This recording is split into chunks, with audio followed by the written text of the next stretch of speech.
తెలంగాణకు ఒక పెద్ద మనిషిగా ఒక కుటుంబానికి పెద్దగా ఎట్లా భావిస్తామో తెలంగాణ రాష్ట్ర ప్రజలకు ఒక పెద్దగా భావించినటువంటి సాక్షాత్తు రాష్ట్ర ముఖ్యమంత్రి గారే నిన్న నాతో ఏం కాదు, నేను ఏం చేయలేని స్థితిలో ఉన్నా, రాష్ట్రం దివాలా తీసింది అని చెప్పి మాట్లాడడము నిజంగా ఇంతకంటే దౌర్భాగ్యము, ఇంతకంటే సిగ్గుచేటి ఇంకోటి కాదు. ఇప్పటికే కాంగ్రెస్ పార్టీ మీద ప్రజల లోపల పూర్తి వ్యతిరేకత ఉన్నది.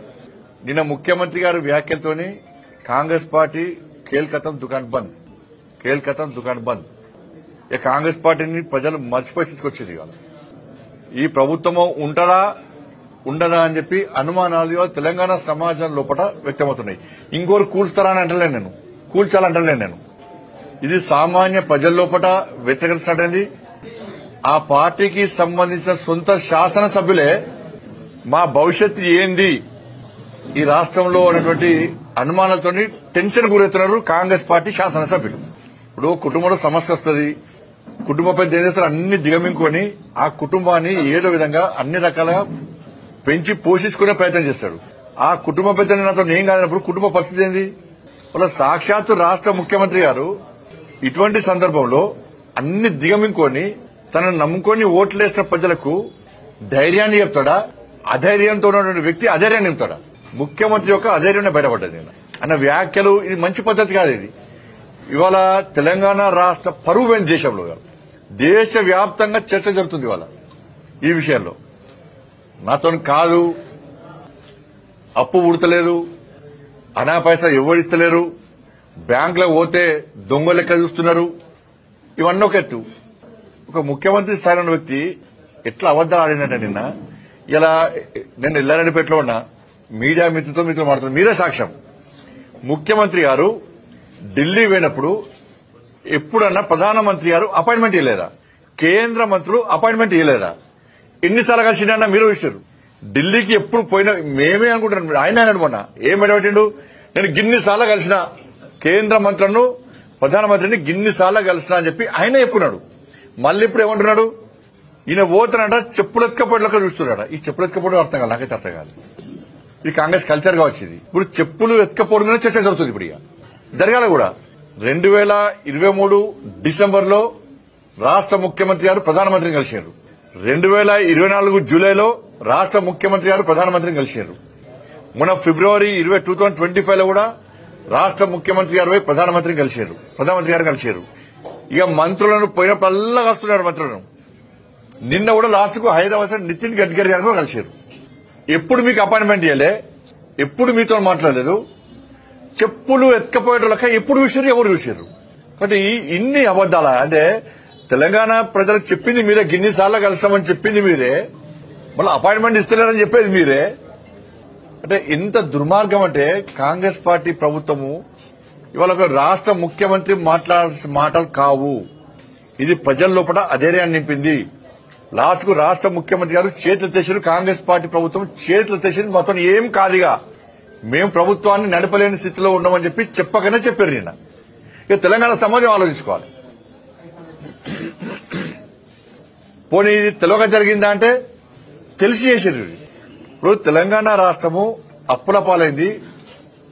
కేసీఆర్ గారు 7 లక్షల కోట్ల రూపాయల అప్పు చేసిండు తెలంగాణ రాష్ట్రాన్ని. తెలంగాణ రాష్ట్రాన్ని అప్పుల పాలు చేసిండు, అధోగతి పాలు చేసిండు చెప్పి ఇది కాంగ్రెస్ వాళ్ళు చెప్పారు, మేము చెప్పినాం. ఎలక్షన్ అప్పుడు డబుల్ ఇంజన్ సర్కార్ రావాలని చెప్పి మేము కోరినాం. ప్రజలను ఓటేమని విజ్ఞప్తి చేసినాం. కానీ ప్రజలు ఏం చేసిర్రు?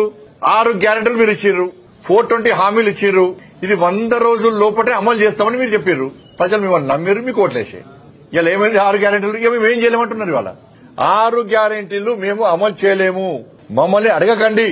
ఉద్యోగస్తులు, ఉపాధ్యాయులు, మీరు పీఆర్సీ గురించి గాని, మీ డిఏల గురించి గాని, మీ ప్రమోషన్ గురించి గాని, మీకు వచ్చే బెనిఫిట్స్ గురించి మమ్మల్ని అడగకండి, మేము ఇయ్యలేము, మీ కర్మ అంటున్నారు వాళ్ళు. ఇక 2500 రూపాయలు మహిళలకు ఇయ్యరుగా, 4000 రూపాయలు ఆసరా పెన్షన్లు ముసలు పెద్ద మనుషులకు ఇయ్యరు, 4000 రూపాయలు నిరుద్యోగ వృత్తి ఇవ్వరు, 12,000 రూపాయలు రైతు కూలీలకు ఇవ్వరు, రైతు భరోసా ఇక అసలే ఇయ్యరు, కొత్త ఉద్యోగాలు ఇక ఊసలేదు. ఇక అయిపోయి రాష్ట్ర ముఖ్యమంత్రి చేతులు తెచ్చి మొత్తం కాలం చేతులు చేసి ఎవరైనా కూరిగా మీ కర్మ, మీరు ఓట్లేసి మమ్మల్ని గెలిపించరు, మీ తిట మీది.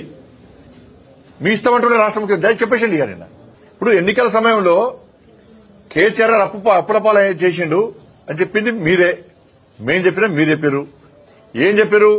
సంవత్సరం లోపట 6 గ్యారెంటీ అమలు చేస్తాం, అప్పులు తీరుస్తామన్నారు.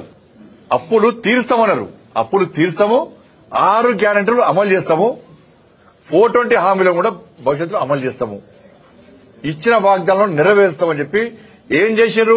బాండ్ రాసిచ్చారు. అనేక ప్రాంతాల్లో బాండ్ పేపర్ రాసిచ్చారు. మరి ఏమి చూసి మీరు బాండ్ రాసిచ్చారు? మీరు ఏం ఆలోచించుకొని కేసీఆర్ చేసిన అప్పు తీరుస్తామన్నారు, ఏమో ఆశించి 6 గ్యారెంటీలు అమలు చేస్తామన్నారు చెప్పాలి రాష్ట్ర ముఖ్యమంత్రి గారు. ఇప్పుడు కాంగ్రెస్ పార్టీ నాయకులు చెప్పాలి, ప్రతి ఎమ్మెల్యే చెప్పాలి, రేపటి నుంచి ఏ ఎమ్మెల్యేను వదిలిపెట్టాం, ఏ మంత్రిని వదిలిపెట్టాం, మీరు 6 గ్యారెంటీలు అమలు చేయలేమని చెప్పి రాష్ట్ర ముఖ్యమంత్రి గారు చెప్పారు. రేపు జిల్లాల వారీగా, మండలాల వారీగా శాసనసభ్యులు, మంత్రులు, కాంగ్రెస్ పార్టీ నాయకులు ఇవాళ ప్రజలు సమాధానం చెప్పాల్సి వస్తుంది. ప్రజలు నిలదీస్తారు. ఇవాళ ఆశామాషి ప్రజలు నిలదీస్తారు. ఏదో కేసీఆర్ 10 సంవత్సరాలు ఊకతోపుడు ఉపన్యాసాలు ఇచ్చిండు, మోసం చేసిపోయిండు, మేము కూడా అట్నే చేస్తామంటే కేసీఆర్ కు ఆలస్యంగా బుద్ధి చెప్పారు. కానీ కాంగ్రెస్ పార్టీకి వెంటనే బుద్ధి చెప్పడానికి ప్రజలు సిద్ధంగా ఉన్నారు. వెంటనే ఇవాళ తెలంగాణ రాష్ట్ర వ్యాప్తంగా చర్చ జరుగుతుంది. రాష్ట్ర ముఖ్యమంత్రి గారి వ్యాఖ్యలు చూసిన తర్వాత కేంద్రం ఏమీ అన్ని కేంద్రం ఇచ్చినాక మీరు చేసేది ఏంది? ఇచ్చేదంతా కేంద్రమే. శ్వేతపత్రం విడుదల చేయమన్నాం, మేం చేస్తామన్నాం, ఏమైంది? వాళ్ళు నిన్న కూడా 6,000 కోట్ల రూపాయల అభివృద్ది పనులు ప్రారంభించారు. నిన్న ఒక్క నేషనల్ హైవేస్ కే తెలంగాణ రాష్ట్రంలో 1,25,000 కోట్ల రూపాయలు ఖర్చు పెట్టాం. నేషనల్ హైవేస్ కే. రైల్వేస్ అభివృద్దికి, రైల్వే కొత్త నిర్మాణాలు, రైల్వే స్టేషన్లకు 32,000 కోట్లు ఖర్చు పెట్టినాం తెలంగాణ రాష్ట్రానికి. ధాన్యం కొనుగోలు కోసం 1,50,000 కోట్లు ఖర్చు పెట్టినాం. ఇవాళ ఈ 10 సంవత్సరాల కాల వ్యవధిలో తెలంగాణ రాష్ట్రానికి 12 లక్షల కోట్ల రూపాయలు ఇస్తున్నాం. తెలంగాణ రాష్ట్రానికి అభివృద్ది పనుల ప్రారంభోత్సవానికి ముఖ్యమంత్రి గారు వస్తారు, మంత్రులు వస్తారు, శభాష్ అంటారు. ఢిల్లీ పోయి మాకు సాయం చేస్తారు, కృతజ్ఞతలు అంటారు. మంత్రులు పర్సనల్ కలిసినప్పుడు చాలా సాయం చేస్తారు తెలంగాణకు అంటారు. మన రాజకీయంగా మాట్లాడినప్పుడు తెలంగాణకి ఏం చేయలేదు బీజేపీ ప్రభుత్వం అంటారు. మరి గ్రామాల్లో అమలు చేసే సంక్షేమ పథకాలు ఎవరి? తెలంగాణ రాష్ట్రంలో నేషనల్ హైవేస్ అని మీరు నమ్మరు. స్వాతంత్ర్యం వచ్చిన కాంచెల్లి 2014 వరకు కేవలం 2,500 కిలోమీటర్లు మాత్రమే నేషనల్ హైవేస్ జరిగినాయి, పనులు జరిగాయి. 2,500 కిలోమీటర్లు మాత్రమే జరిగినాయి. ఈ 2014 నుంచి నిన్నటి వరకు 5,100 కిలోమీటర్లు వర్క్ చేస్తుంది. స్వాతంత్ర్యం వచ్చిన కాంచెల్లి 60 సంవత్సరాలు జరిగింది. 2,500 కిలోమీటర్ రోడ్లు వేసారు తెలంగాణ రాష్ట్రంలో, జాతీయ రహదారులు. నరేంద్ర మోడీ గారి ప్రభుత్వం వచ్చినాక ఈ 10 సంవత్సరాలు 5,000 కిలోమీటర్లకు పైగా ఇష్టం రోడ్లు వేసినాం మేము. ఈ రోడ్లు కాదు, ఇవి అభివృద్ది కాదు. ఇది మళ్ళీ ఏమంటారు? మేము పన్ను కడుతున్నాం, మరి నువ్వు జైలుకి వెళ్ళిపోతా కొడుతున్నావా? మీరు చేసి మీకు రాష్ట్ర ప్రజలు పన్ను కట్టినా కూడా మీరు అభివృద్ధి చేస్తలేరు కదా. రాష్ట్ర ప్రజలు పన్ను కట్టినా కూడా సంక్షేమ పథకాలు అమలు చేస్తలేరు కదా. మరి ఏడమైంది? రాష్ట్ర ప్రజలు కట్టే పన్ను ఏడమైంది? మరి కేసీఆర్ అప్పు చేసినారు. కేసీఆర్ అప్పు చేసిండనే ఆ బాధ భరించలేక మీరు అప్పు తీస్తున్నారని మీకు ఓట్లు వేసి జనం. మళ్ళీ మీరు కూడా వచ్చే అప్పు అంటే రాష్ట్ర ముఖ్యమంత్రి గారు అమాయకంగా సింపతితోని ప్రజలను నమ్మించే ప్రయత్నం చేసిండు. కానీ అదేమంటే డామిడ్ కథ అడ్డం తిరిగింది లెక్క ప్రజలు చీదరించుకునే పరిస్థితి వాళ్ళు. ఇది మంచి పద్ధతి కాదు. ఇది వాళ్ళ తెలంగాణ రాష్ట్రాన్ని కష్టపడి సాధించుకున్నాం. 1,400 మంది బలిదానం అయిపోయారు. ఇలా వాళ్ళు ఆత్మహత్య ఘోషిస్తున్నాయి. లక్షల మంది లాఠీ దెబ్బలు తిన్నారు, జైలుకు పోయారు. 13 లక్షల మంది ఉపాధ్యాయులు రోడ్డుకి ఎక్కి సకల జనుల సమ్మె చేశారు, మెరుపు సమ్మె చేశారు. వాళ్ళ డిమాండ్ల సాధన కోసం మన రాష్ట్రం మనకు వస్తే మన డిమాండ్లు వస్తాయి, మన పాలన మనం సాగించుకోవచ్చు అని చెప్పి వాళ్ళు కష్టపడి తెలంగాణ రాష్ట్రాన్ని సాధించుకొని ఒక మూర్ఖుడి చేతిలో పెడితే ఆ మూర్ఖుడి పాలన భరించలేక మీ చేతిలో పెడితే ఆ మూర్ఖుడికి మూర్ఖుడు అయిపోయారు మీరు. కాంగ్రెస్ పార్టీ రాక్షసత్వం బయటపడ్డది. నిన్న గాడిది గుడ్డు పెట్టుకున్నారు, ఇలా ఏమిచ్చారు? గాడిది గుడ్డు కూడా ఇస్తలేరు మీరు. ఇలా